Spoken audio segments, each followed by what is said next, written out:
Students, आज का topic है नवपाषाण काल के प्रमुख स्थल। पाषाण काल को उपकरणों की भिन्नता के आधार पर 3 भागों में बांटा गया है: पुरापाषाण काल, मध्यपाषाण काल और नवपाषाण काल। तो नवपाषाण काल का पहला स्थल है जेरिको। यह स्थान फिलिस्तीन में स्थित है। यहाँ से कृषि के प्राचीनतम साक्ष्य मिले हैं जो गेहूँ और जौ के हैं। इसे विश्व स्तर पर सबसे प्राचीन नवपाषाण काल की बस्ती माना गया है। यहाँ की बस्ती की सुरक्षा के लिए दीवार के प्रमाण मिले हैं और यहाँ के मकान चौकोर बनाए जाते थे। यहाँ से बड़ी संख्या में हंसिए जो फसल काटने के काम आते थे तथा अनाज पीसने के भारी पत्थर मिले हैं। जेरिको स्थल से महिलाओं की मूर्तियाँ मिली हैं और खोपड़ियाँ भी प्राप्त हुई हैं। इन खोपड़ियों पर मिट्टी का लेप चढ़ाया गया है और इनके नेत्र कोटरों में सीपी भरे गए हैं। कुछ विद्वान इसे कपाल उपासना का भाग मानते हैं। यहाँ से अत्यंत प्राचीन नवपाषाणिक सत्रों से पशुपालन के प्रमाण मिले हैं। नवपाषाण काल का अगला स्थल है कातलहुयक। यह स्थल तुर्की में स्थित है। यहाँ से धूप में सुखाई गई ईंटों के मकान मिले हैं। कातलहुयक से सांड की पूजा के भी साक्ष्य मिले हैं। यह बस्ती लगभग 32 एकड़ में फैली हुई थी और यहाँ से आरंभिक नवपाषाण युगीन गांवों के प्रमाण भी मिले हैं। नेक्स्ट है अनातोलिया। यह स्थल भी तुर्की में स्थित है और यहाँ से भी सांड की पूजा के साक्ष्य मिले हैं। नवपाषाण काल का अगला स्थल है अलीकोस। यह स्थल इराक में स्थित है। यहाँ से चौकोर मकानों के साक्ष्य मिले हैं जो नवपाषाण काल से संबंधित हैं। यहाँ से भी आरंभिक नवपाषाण युगीन गांवों के प्रमाण मिलते हैं। नेक्स्ट है जारमा। यह उत्तरी इराक में स्थित है। और नेक्स्ट है जावी चैमी शानीदार।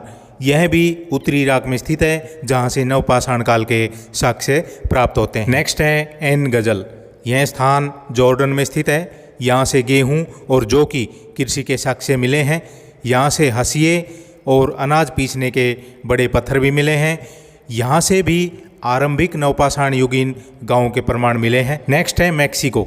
यहाँ से मक्का के 6000 ईसा पूर्व के उत्पादन के साक्ष्य मिले हैं जो प्रथम माने गए हैं। इसके अलावा सेम, कद्दू, मिर्च और अवाकाडो जो एक प्रकार का फल था, ये भी उपजाने के प्रमाण मिले हैं। टर्की एक प्रकार की चिड़िया, कुत्ता और मधुमक्खी पालन के भी साक्ष्य प्राप्त हुए हैं। नवपाषाण काल का अगला स्थल है पेरू जो दक्षिणी अमेरिका में स्थित है। यहाँ ऊंची पहाड़ियों में रहने वाले समुदाय आलू, टमाटर, सेम और कद्दू का उत्पादन करने लगे थे।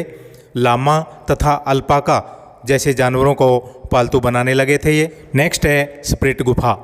यह थाईलैंड में स्थित है।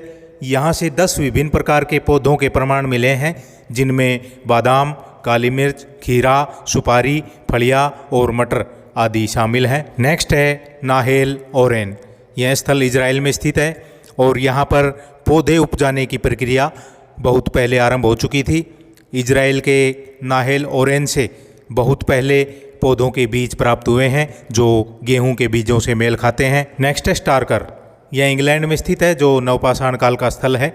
यहाँ से मानव के कंकाल के साथ विधिवत रूप से दफनाई गई कुत्ते की अस्थियां भी प्राप्त हुई है। मिस्र के फायूम, बदरी और तावा आदि स्थानों से नवपाषाण काल के साक्ष्य प्राप्त हुए हैं। नेक्स्ट है टिपगुरान। यह स्थल ईरान में स्थित है और यहाँ से भी आरंभिक नवपाषाण काल के गांवों के प्रमाण मिले हैं। नेक्स्ट है स्विट्जरलैंड। यहाँ से नदी किनारे मनुष्य द्वारा झोपड़ियाँ बनाकर रहने के प्रमाण मिले हैं। नवपाषाण काल का अगला स्थल है अबू हुरेरा। यह स्थान सीरिया में स्थित है। यहाँ से गेहूँ और जौ की खेती के साक्ष्य मिले हैं। यह बस्ती लगभग 28 एकड़ में फैली हुई थी। यहाँ से हंसिए और अनाज पीसने के भारी पत्थर भी मिले हैं। अगला स्थल है क्योनू जो उत्तरी सीरिया में स्थित है। यहाँ से भी नवपाषाण काल के आरंभिक गांवों के प्रमाण मिले हैं। नेक्स्ट है ग्याक। यह नवपाषाण कालीन स्थल लद्दाख में स्थित है। यहाँ से नवपाषाण काल के साक्ष्य मिले हैं। इस स्थल के नवपाषाण काल के साक्ष्यों की तिथि 4000 ईसा पूर्व मानी गई है। नेक्स्ट है हेमुदू। यह स्थान दक्षिणी चीन में स्थित है। यहाँ से धान की खेती के साक्ष्य मिले हैं। भैंस, कुत्ता और सूअर को पालतू बनाए जाने के प्रमाण मिले हैं जो 6000 से 5000 ईसा पूर्व माने गए हैं। तो स्टूडेंट्स, ये थे नवपाषाण काल से संबंधित कुछ स्थल। ज़्यादा से ज़्यादा स्टूडेंट्स को शेयर करें। Thank you.